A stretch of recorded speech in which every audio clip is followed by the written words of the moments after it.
Fala, galerinha do Onda Tech, sejam todos muito bem-vindos. Professor Wellington Moura, mais uma aula de matemática, hoje sobre o descritor 6, que fala em reconhecer ângulos como mudança de direção ou giro, identificando ângulos retos ou não retos. Então, vem comigo nessa onda?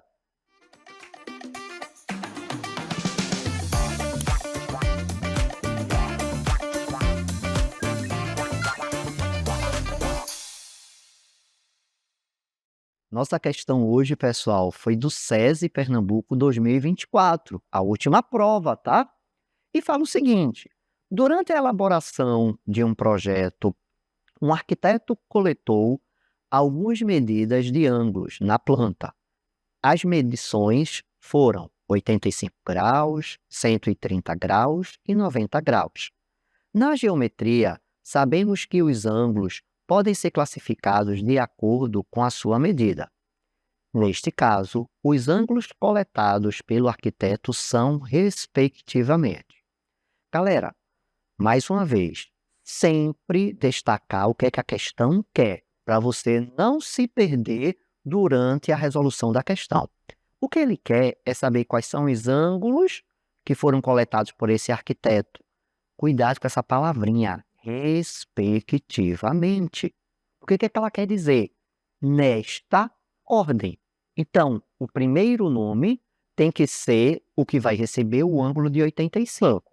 O segundo nome, o nome do ângulo de 130. E o último nome, o ângulo de 90 graus.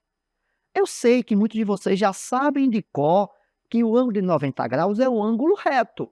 Eu tenho certeza que você já sabe isso daí de cor, né? Mas como é que a gente está cada vez para aprender mais?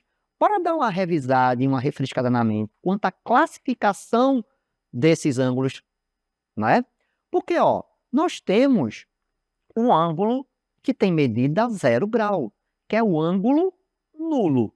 Ou seja, os dois lados deles, digamos assim, está um sobre o outro, tá? Ou seja, não existe abertura, não existe amplitude entre os segmentos de reta que formam esse ângulo, tá? Essas semi-retas, elas são coincidentes, tá? Uma sobre a outra, beleza? Mas nós temos também os ângulos agudos, que são os ângulos que têm medida maior do que zero, porém é menor do que 90. Então, qualquer medida de ângulo maior do que zero e menor do que 90 vai ser um ângulo agudo. Pessoal, atenção que não precisa ser necessariamente somente números inteiros, tá? Pode ser também número decimal. Eu posso ter, por exemplo, um ângulo 89,9. Não é menor do que 90, é um ângulo agudo, beleza? Depois, continuando aqui, ó, a gente tem um ângulo reto, que é o ângulo de 90 graus, que é o ângulo que vocês já conhecem, até porque a gente tem uma representação para ele, né? Que é aquele quadradinho com um ponto no meio no seu vértice.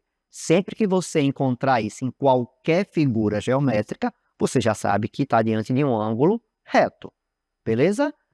Complementando, nós temos os ângulos obtusos, que são ângulos maiores do que 90, porém são menores do que 180. Vale a mesma observação que eu fiz em relação aos ângulos agudos, beleza, pessoal? E aí, nós chegamos ao ângulo de 180 graus, que é o nosso outro raso, que ele vai ter medida exatamente igual a 180. Pessoal, existe ainda o outro tipo de ângulo que é pouquíssimo utilizado, mas pode ser cobrado, mas é muito difícil, pelo menos eu nunca vi em nenhuma questão, tá? Que são os ângulos côncavos, que são os ângulos que têm medida maior do que 180 e menor do que 360, beleza? E, para finalizar, nós temos o ângulo completo ou ângulo de uma volta, que é o ângulo que tem 360 graus. Observe que as semi-retas que formam ele também são coincidentes, assim como o ângulo nulo. E o que é que diferencia um do outro, pessoal? Essa marcaçãozinha aí, ó, tá? Essa marcaçãozinha de que uma dessas semirretas dê uma volta completa. É desta forma que você diferencia visualmente o ângulo nulo do ângulo de uma volta completa. Beleza? Feita a revisão, vamos voltar para a questão, porque agora está de graça. Pessoal, ângulo de 85 graus. O ângulo de 85 graus é menor do que 90. Como a gente acabou de ver, ângulo agudo. Ângulo de 130 graus, ele é obtuso. E o que você já sabia de cor desde o início da questão, que é o ângulo de 90 graus, que era o ângulo reto. Observem que nessa questão, só com essa informação que você tem de ângulo reto, você já encontrava a alternativa correta. Você não precisava se preocupar em fazer a classificação dos outros ângulos. E é importante vocês terem essa observação durante a prova. Sempre que vocês lerem a questão, deem uma observada nas alternativas, pessoal. Porque muitas vezes você já consegue eliminar algumas alternativas que são absurdas, né? E outras já tem uma parte da resposta que somente por ela você já elimina outras, como foi o caso aqui. E lembrem que um dos concorrentes de vocês, durante essas provas, é o tempo.